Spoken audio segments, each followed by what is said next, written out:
Assalamualaikum warahmatullahi wabarakatuh. How are you doing, students? Today, let me continue the lesson. It will discuss about reported speech or indirect speech. Apa itu reported speech atau indirect speech? Kita akan pelajari lebih lanjut ya. Assalamualaikum warahmatullahi wabarakatuh. How are you doing, students? Today, let me continue the lesson. It will discuss about reported speech or indirect speech. Apa itu reported speech atau indirect speech? Kita akan pelajari lebih lanjut ya.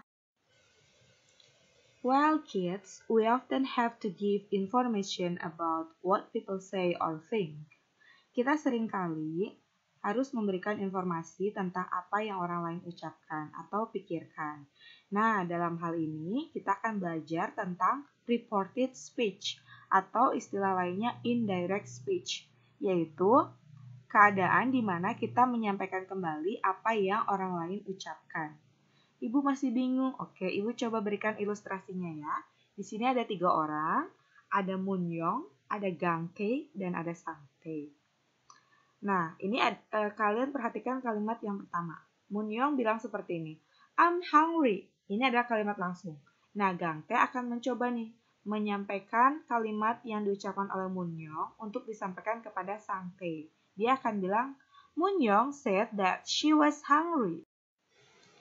Munyong said that she was hungry. Munyong mengatakan bahwa dia lapar.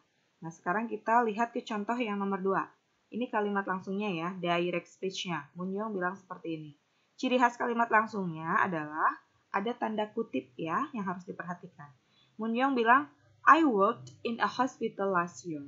Saya kerja di rumah sakit tahun lalu. Munyong bilang seperti itu kepada Gangtae. Nah, Gangtae ingin menyampaikan apa yang diucapkan Munyong kepada Sangtae. Nah, Gangtae akan bilang seperti ini. Munyong said that she had worked in a hospital the previous year. Munyong mengatakan bahwa dia bekerja di rumah sakit di tahun lalu. Nah, kalimat yang diucapkan oleh Gangtae kepada Sangtae disebut dengan kalimat indirect speech atau kalimat tidak langsung. Atau kita kenal istilah lainnya reported speech. When we report someone's words, we can do it in 2 ways. Ketika kita akan menyampaikan kembali ucapan seseorang, kita bisa melakukannya dengan 2 cara. The first one is direct speech, kalimat secara langsung. Kita akan menyampaikan secara langsung apa yang diucapkan oleh orang tersebut. Dan cara yang kedua adalah dengan indirect speech atau reported speech, kalimat tidak langsung. Untuk yang pertama nih, direct speech adalah kalimat langsung. Ciri dari kalimat langsung, dia ada tanda kutipnya, lihat. Tanda kutipnya, karena ini kita berbentuknya tulisan, jadi ketika itu diucapkan, kita harus memberikan tanda baca. Nah, tanda baca di direct speech adalah tanda kutip. Nanti kita akan belajar mengubah dari direct speech menjadi indirect speech. Apa sih yang berubah? Nah, perhatikan baik-baik ya. Yang berubah adalah, kita perhatikan kalimat di direct speech. Diana said, I'm happy. Diana mengatakan, saya bahagia. Nah, ini kalimat langsung yang diucapkan. Kemudian kita akan mengubah nih ke yang nomor 2 menjadi kalimat tidak langsung, berarti menjadi Diana said that she was happy. Perhatikan perubahannya. Di situ yang Ibu beri tanda warna kuning adalah perubahan subjek. Dari yang tadinya I menjadi she. Kenapa menjadi she? Karena kalian menyampaikan kembali apa yang diucapkan oleh Diana. Diana mengatakan bahwa dia bahagia. Jadi she itu untuk menggantikan Diana. Dan ada to be yang berubah. Yang tadinya am, dia berubah menjadi was. Yang tadinya present, dia berubah menjadi past. Kita nanti pelajari lebih lanjut kenapa bisa berubah seperti itu. Begitupun di kalimat yang kedua. Nah, biar kalian bisa tetap up to date, paling update setiap kali Ibu selesai upload materi, boleh dong bantu like video Ibu dan subscribe dan tentunya turn on notification-nya supaya setiap kali Ibu selesai upload videonya, kalian bisa langsung buka. Terima kasih ya. Oke, karena tadi di perubahannya ada yang paling penting itu adalah perubahan di subjek, otomatis kalian harus belajar pronoun lagi ya. Sebelumnya sudah Ibu buatkan video tentang pronoun di video sebelumnya. Jadi nanti kalau ada yang ingin tahu lebih detail tentang pronoun, kalau ada yang lupa kalian bisa buka di video sebelumnya yang berjudul pronoun ya. Nah, masih ingat kalau pronoun itu ada subject, ada object, ada possessive adjective, dan ada possessive pronoun. Ini lihat di sebelah kanan, Ibu berikan kembali tabelnya, khawatirnya ada yang lupa. Subjeknya ada I, you, he, she, it, we, you, and they. Objeknya ada me, you, him, her, it, us, you, and them. Dan begitupun untuk possessive adjective, possessive pronouns. Semoga kalian tidak lupa dengan materi sebelumnya ya. Oke, Ibu beri penjelasan sedikit tentang penggunaan pronoun ya. The first one is a subject. Ketika menjadi subjek, kalian lihat di kolom sebelah kanan. Posisinya ketika jadi subjek itu ada I, you, he, dia laki-laki, she untuk dia perempuan, it, we, you, and they. Contoh kalimatnya, I like my chairmate. Lihat posisi subjek, dia biasanya ada di awal kalimat atau yang sudah pasti, dia selalu berada sebelum kata kerja. I like my chairmate. Saya suka dengan teman sebangku saya. I sebagai subjek dan like sebagai kata kerja. Begitupun untuk yang bagian objek, dia sebaliknya. Kalau tadi subjek sebelum kata kerja, kalau objek dia selalu berada sesudah kata kerja. Contohnya, my chairmate likes me. Nggak bisa my chairmate likes I. Nggak bisa, karena dia posisinya sebagai objek, maka dia posisinya pindah dari I menjadi me. Begitupun untuk kata pronoun yang lain. Kemudian untuk possessive adjective, masih ingat possessive adjective adalah kata ganti orang yang menunjukkan kepemilikan. Contohnya, this is my book. Ini buku saya. Lihat, ini ada di kolom yang ketiga. Buku milik saya, dia menjadi my. Nggak boleh jadi this is I book, nggak boleh. Tapi dia harus menggunakan my. Jadi kalau ini buku kamu, berarti this is your book. Ini buku saya. This is my book. Ini buku dianya laki-laki. Berarti this is his book. Dan yang harus diingat adalah sesudah possessive adjective harus ditambahkan kata benda. Jadi kata bendanya nempel. Jadi kalau ini pulpen saya, berarti this is my pen. Pen-nya itu harus selalu nempel. Yang terakhir adalah possessive pronouns. Jadi kalau ini bedanya kata bendanya tidak disebutkan. Contohnya this is my book. Ini buku saya. This book is mine. Buku ini milik saya. Untuk yang kelima, reflexive pronoun artinya artinya diri saya. Contohnya I can finish my problem by myself. Saya bisa menyelesaikan masalah. Oke, tadi penjelasan untuk pronoun. Kenapa Ibu jelaskan sedikit? Karena ini ada di video sebelumnya, kalian bisa lihat dulu supaya lebih paham. Dan ini penting sekali kalian menguasai penggunaan pronoun. Jadi kalau yang lupa tolong dipelajari lagi.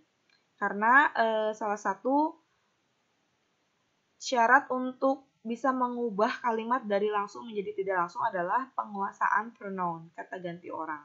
Tadi yang pertama pronoun. Jadi kita warming up dulu, pemanasan dulu ya. Ada 10 soal, coba kalian kerjakan. Ini bukan tugas, jadi coba aja kamu tulis di buku kalian, coba-coba kerjakan dari nomor 1 sampai 10. Kira-kira benar berapa? Nanti Ibu beritahu kok jawabannya. Kalau misal, Bu, benernya masih 3, wah berarti kamu harus belajar lagi nih tentang pronoun, dibuka lagi nih materinya. Ya, coba kerjakan 1 sampai 10, Ibu beri waktu. Kalian stop dulu videonya, coba kerjakan. Nah, ini untuk jawabannya. Coba kalian cek sama jawaban kalian, betul berapa? Number 1 is, there are lots of students outside. Ada banyak siswa di luar. They are them? Okay, the answer is they. They are playing basketball. Mereka sedang main sepak bola. Salah, bola basket. Mereka sedang main bola basket. Bu, kenapa they? Karena dia berperan sebagai subjek, ada di awal kalimat atau berada sebelum kata kerja. Kata kerjanya ada playing. Kalau them, dia sebagai objek, jadi dia harus sesudah kata kerja. So, number 1 is they. Number 2, Bagus usually goes to Pangandaran on holiday. Bagus biasanya pergi ke Pangandaran pada saat liburan. He or his? Yes, he, karena dia subjek. Dia tidak bisa can be at home now. Dia nggak ada di rumah sekarang. Yang ketiga, where is my book? Di mana buku saya? I have been looking for it or him all over the class. Saya sedang mencarinya. Mencarinya itu berarti mencari buku. Buku itu kan kata benda. Kalau kata benda itu berarti kata gantinya him or it. It dong. Kalau him itu untuk kata ganti dia laki-laki. Him. Dia karena benda berarti it. Dan posisinya sebagai objek. Number 4. The little girl is smiling at me. Anak perempuannya tersenyum kepadaku. She looks funny. She or he? Oh, ini dua-duanya betul. Oh, salah. She or he? She karena perempuan. Kalau yang senyumnya tadi laki-laki pakai he. Number 5. I have just bought a new house. Saya baru aja beli rumah. Would you like to see it? Oke. It kata yang di rumah ya. Number 6. They always wash their hands and dry them with a towel. They always, mereka selalu mencuci tangan milik mereka. Berarti pakai their, tangannya mereka. Kalau them itu dia sebagai objek. And dry, dan mengeringkannya menggunakan handuk. And dry, of course, them. Them di sini adalah tangan mereka ya. Number 7. Yesterday Mina told me to wait for. Ini lagi di akhir, sesudah kata kerja. Berarti dia sebagai objek. Berarti her. And then where is she? Dia sebagai subject. Number 8. An old man asked my friend and I or me. Orang tua itu menanyakan teman saya dan saya. Berarti dia posisinya sebagai objek. Kata kerjanya adalah ask. Berarti bukan I, tapi me. Number 9. Lihat, ini jelas sekali ada di awal kalimat. Berarti dia sebagai subject. So number 9 is we all went with them. We sebagai subject, all went pergi sebagai verb, berarti kalau sesudah verb dia butuh object, berarti menggunakan them. Kami semua pergi bersama dengan mereka. And number 10 is there are 5 cars parked here. Ada 5 mobil parkir di sini. Which one is your or yours? Ingat, ini tidak disebutkan bendanya. Kalau kepemilikan tidak disebutkan bendanya, berarti yours, namanya possessive pronoun. Tapi kalau disebutkan bendanya, your car. Nah, ini baru pakai your. So, number 10 is yours. Oke, kamu cek benar berapa? Kalau masih benar di bawah 6, kayaknya harus belajar lagi pronoun ya di video sebelumnya. When we report someone's words, we can do it in 2 ways. Jadi kan ketika kita akan melaporkan ucapan orang lain, kita bisa melakukannya dalam 2 cara. The first one is direct speech and the second one is indirect speech or reported speech. Yang ke satu adalah kalimat langsung dan yang kedua adalah kalimat tidak langsung. Yang dimaksud kalimat langsung di sini adalah kalian langsung menyampaikan kembali apa yang diucapkan oleh orang tersebut. Contohnya, Indra bilang gini, I worked in a national company last year. Berarti contoh nih, tadi kan yang ke satu direct speech ya, kita akan menyampaikan kembali apa yang diucapkan oleh orang secara langsung, jadi direct speech. Tadi kan Indra bilang, I work in a national company last year. Nah, kita menyampaikan kepada orang lainnya, jadi Indra said, I work in a national company last year. Itu cara yang pertama, atau boleh dibalik. I work in national company last year, Indra said. Nah, itu adalah kalimat langsung, kalimat yang disampaikan secara langsung oleh orang yang diajak bicara. Nah, kita akan belajar yang kedua, mengubah kalimat langsung menjadi kalimat tidak langsung atau indirect speech. Perhatikan yang kedua. Tadi kan kalimat langsungnya Indra bilang gini, I work in national company last year. Nah, ketika mau mengubah menjadi Indra said that he had worked in national company previous. Nah, sekarang perhatikan yang kedua ya. Indra said that he had worked in national company previous year. Di situ ada yang Ibu beri tanda ya. Jadi ketika mengubah dari kalimat langsung menjadi kalimat tidak langsung, itu ada beberapa yang harus dirubah. Yang pertama adalah he. Tadinya kan I ya, kita rubah menjadi he karena kata ganti orang. Karena kita yang menyampaikan, bukan orang itu langsung yang berbicara. Tadi itu kenapa jadi he? Karena he itu untuk menggantikan I yang diucapkan oleh Indra, dan Indra itu laki-laki. Kalau yang bilangnya perempuan misalnya Tania, berarti nggak jadi he, tapi jadinya she, dan seterusnya. Kemudian ada hard work. Hard work ini adalah perubahan tenses. Tadi di I work in national company itu ada simple past tense. Maka ketika simple past tense kita harus mengubahnya menjadi past perfect tense. Begitupun di yang terakhir nih. ada keterangan waktunya, kita rubah menjadi previous year.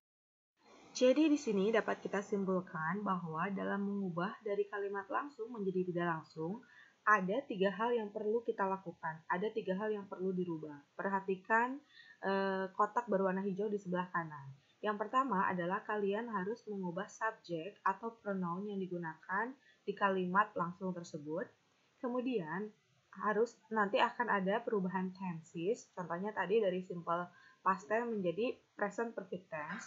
Dan yang terakhir adalah adanya perubahan keterangan waktu dan tempat ya, adverb di sini, keterangan waktu dan tempat. Contohnya tadi keterangan waktu dari last year menjadi previous year. Nah, sebelum kita belajar 3 poin penting dalam mengubah kalimat langsung menjadi kalimat tidak langsung, Ibu akan beritahu terlebih dahulu unsur-unsur penting dalam kalimat tidak langsung. Nah, untuk kalimat langsungnya nih, untuk direct speech, Ibu berikan contoh kalimat, she said, today's lesson is descriptive text. Dia mengatakan pelajaran hari ini adalah teks deskriptif. Nah, untuk kalimat tidak langsungnya, dirubah menjadi she said that today's lesson was descriptive text. Dia mengatakan bahwa pelajaran hari ini adalah descriptive text. Perhatikan kata said, she said. Ini merupakan reporting verb atau kata kerja yang fungsinya untuk melaporkan. Jadi ketika kamu akan menyampaikan kembali apa yang diucapkan oleh orang lain, bisa menggunakan said. Nah, sedangkan di kalimat yang diucapkan disebut dengan reporting words. Today's lesson is descriptive text. Jadi kan harus bisa. Nah, sekarang kita memasuki unsur pertama dalam mengubah kalimat langsung menjadi kalimat tidak langsung. Contoh nih, yaitu subjek. Contoh nih, kalimat pertama adalah ada seseorang yang bilang gini, I was walking along the street. Saya lagi jalan sendiri nih di jalan. Nah, ketika kita mau menyampaikan kembali apa yang diucapkan oleh orang tersebut secara langsung atau direct speech, maka kita akan mengubah menjadi she said, I was walking along the street. Jadi tidak ada perubahannya nih di reporting words-nya. Jadi langsung, she said, I was walking along the street. Tidak ada perubahan karena dia benar-benar menyampaikan langsung apa yang diucapkan oleh orang tersebut. Tetapi ketika menjadi indirect speech, kita mengubah menjadi she said that she had been walking the street. Lihat perubahannya, I itu diganti menjadi she karena yang mengucapkan itu adalah dia perempuan. Jadi di situ ada penggunaan pronoun atau perubahan subjek ya. Kemudian contoh kalimat yang kedua, we are happy. Ada orang nih ngomong gini, we are happy, kami bahagia. Nah, ketika kita mengubahnya menjadi kalimat langsung, they say we are happy. Mereka mengatakan bahwa kami bahagia. Jadi kalimat yang diucapkan itu tidak ada perubahan bedanya. Nah, ketika mengubah menjadi indirect speech, they say that they are happy. Karena posisinya kita sedang mengucapkan apa yang mereka ucapkan. Mereka kan bilang, we are happy. Kita menyampaikan apa yang mereka ucapkan. Mereka mengatakan bahwa mereka bahagia. Jadi kita ganti nih pronounnya, kata gantinya, menjadi they. Kemudian kalau untuk di posisi yang kedua, we are happy yang kedua. We are happy. Untuk direct speech-nya, they say we are happy. Tidak ada perubahan. Indirect speech-nya menjadi they say that we are happy.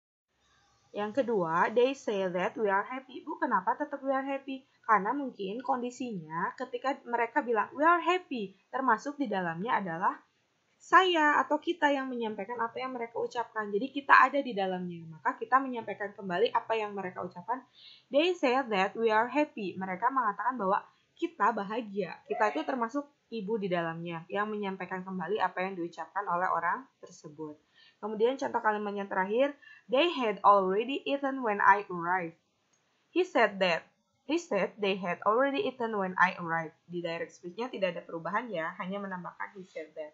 Kemudian di indirect speech-nya, he said that they had already eaten when he had arrived. Kita mengadakan pengubahan di they dan he had arrived karena he di situ mewakili I itu yang mengatakan adalah he. Jadi kita rubah menjadi he had arrived. Nah, kalau tadi kita sudah belajar unsur pertama dalam mengubah direct ke indirect speech, sekarang kita ke unsur yang kedua yaitu perubahan tenses. Jadi, dalam perubahan tenses ini kita menggunakan istilah back shift ya sebenarnya. Jadi, dari yang membuat si tenses itu menjadi lebih lampau. Contohnya, kalau dari bentuk present, maka kita harus mengubahnya menjadi past. Kan tenses itu ada 16 ya. Nanti dipelajari lebih lanjut ya per tensesnya. Misalnya dari simple present, kita harus mengubahnya menjadi simple past. Ketika directnya present continuous, kita harus mengubah menjadi past continuous. Ketika present perfect menjadi past perfect. Present perfect continuous menjadi past perfect continuous. Begitupun ketika tensesnya past, kita harus mengubahnya menjadi past perfect. Seperti yang ada di tabel tersebut. Ibu, aku bingung. Nggak apa-apa, tenang ya. Itulah kenapa Ibu buat video. Jadi ketika kalian lupa, bisa diputar lagi ke belakang ya. Nah, sekarang Ibu berikan contoh kalimat perubahan tensesnya ya. Kan tadi cuma tahu nama-nama tensesnya ya. Contoh nih, misalnya tadi kan perubahan dari, misal kalimat langsungnya tuh simple present. Kita mau ngubah menjadi simple past tense. Contoh kalimat simple present adalah, they said we are students. Kita rubah menjadi, they said that they were students. I am. Nah, di situ kan kamu bisa lihat perubahannya ya, dari are menjadi were.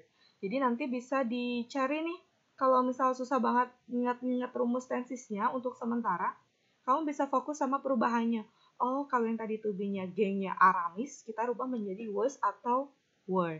Nah, contoh kalimat yang keduanya. Sekarang contoh kalimat yang kedua, present continuous. Present continuous itu artinya yang sedang ya. My mother said, I'm cooking chicken curry now. Ibu saya bilang, saya sedang masak kari ayam sekarang. Nah, ketika kita mengubah menjadi indirect, itu dari present continuous, kan tadi dirumusnya menjadi past continuous. Berarti menjadi, my mother said that she was cooking chicken curry then. Nah, di sini my mother sebenarnya boleh kok diganti jadi she, karena kan kita udah tahu kalau my mother itu perempuan ya. Jadi boleh mengubahnya menjadi, she said that she was cooking chicken curry then.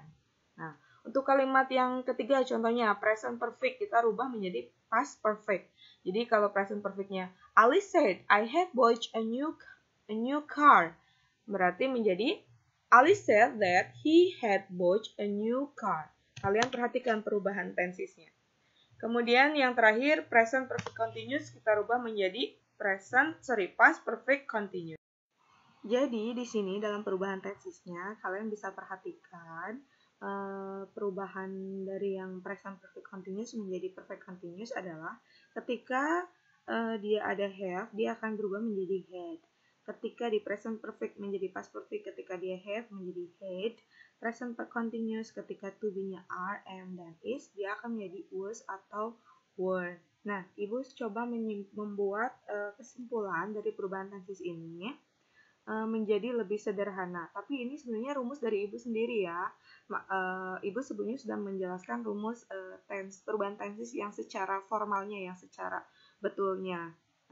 Tapi kan kalian harus menghafalkan langsung 16 tenses lumayan menyulitkan ya, walaupun insya Allah bisa. Tapi kan butuh waktu ya, jadi Ibu coba buatkan yang lebih sederhananya di slide. Tapi ternyata dalam perubahan tenses itu ada beberapa pengecualian nih. Hal ini tergantung dari reporting verbs-nya. Perhatikan di kotak sebelah kiri ya. Kalau reporting verb-nya tensesnya dalam bentuk simple present tense, simple future tense, dan present perfect tense, maka kita tidak perlu mengubah tenses dari kalimat tersebut. Contohnya, kalimat langsungnya they say we are students. Nah, perhatikan reporting verb-nya. Reporting verb-nya adalah say, bukan dalam bentuk past tense. Say. Kalau dalam bentuk past tense itu harus menjadi said ya. Jadi kalau reporting verb-nya dalam bentuk say, misalnya selain say, tell, maka kita tidak perlu mengubah tensesnya. Contohnya nih, they say we are students. Di kalimat indirectnya tidak mengubah tenses, tetap they say that they are students. Nggak jadi they were. Kemudian untuk yang simple future-nya, reporting verb-nya ya, ingat ya, kata kerja yang digunakan untuk melaporkan. Ini kan contohnya all people will say itu contoh reporting verbs dalam bentuk simple future tense. All people will say nobody is perfect. Maka ketika kita menyampaikan kembali dalam bentuk indirect, all people will say that nobody is perfect. Tetap is, tidak ada perubahan tenses. Begitupun di contoh yang ketiga, ketika reporting verb-nya dalam bentuk present perfect tense. Asep has said. Asep telah mengatakan, I haven't understood about this. Ketika kita mengubah menjadi indirect, tidak ada perubahan tenses tetap. Asep has said that he has not understood about that. Kemudian tidak adanya perubahan dalam bentuk yang ketika reporting words-nya sudah dalam bentuk simple past. Simple past itu kata kerjanya bentuk. Jadi kalau misal dalam bentuk kedua, simple past itu kan subject, verb to plus object. Atau kalau kalimat negatifnya subject plus did not plus verb one plus object. Contoh kalimatnya dia bilang gini, he said, I worked in national company last year. Saya kerja di perusahaan nasional tahun kemarin. Maka di indirect speech-nya, yang tadinya simple past harusnya menjadi past perfect tense seperti di kalimat he said that he had worked in national company previous year. Tapi pada kondisi lain, kamu juga boleh tidak mengubah tensesnya. Jadi tetap he said that he worked in national company previous year. Jadi boleh dua-duanya, pilih salah satunya ya. Ini untuk perubahan tenses. Nanti di slide selanjutnya Ibu buatkan resumenya kok. Karena ada 16 tenses kan, jadi Ibu buatkan resumenya biar lebih memudahkan kalian. Nah, ini untuk perubahan tensesnya ya. Karena kan ada 16 ya perubahan tensesnya. Khawatirnya kalian belum hafal semuanya. Jadi untuk sementara ini Ibu buatkan kayak kata kuncinya lah gitu ya. Ini ada 4 kata kunci. Yang pertama to be. Kalau nanti di kalimat kamu menemukan to be are, maka di indirect speech-nya langsung aja dirubah menjadi were. Tergantung subjeknya ya. Tapi kalau misalnya subjeknya to be-nya is atau am, berarti nanti kita rubah menjadi was. Dan begitupun untuk di perubahan yang kedua untuk verb. Kalau nanti di direct speech-nya, kalimat langsungnya kalian nemuin kata kerja play or plays, maka langsung aja dirubah menjadi played atau kata kerja bentuk kedua. Kalau swim atau swims menjadi swam. Perubahan yang ketiga kalau doesn't atau do not kita rubah menjadi did not. Kalau perubahan yang keempat kalau menemukan have or had kita langsung rubah aja menjadi had. Dan tentunya tetap memperhatikan syarat-syarat yang berlaku seperti yang sudah Ibu tuliskan di situ. Nah, sekarang untuk yang ketiga nih, unsur yang ketiga perubahan adverb. Kalau tadi yang pertama pronoun atau subjek, yang keduanya tenses, dan yang ketiga adalah adverb perubahan keterangan, baik time and place. Kan gini logikanya ya. Misalnya, tolong saya minta ambilkan buku di sana. Nah, ketika kita menyampaikannya ulang kan, dia minta saya ambilkan buku di sini misalnya. Jadi ada perubahannya.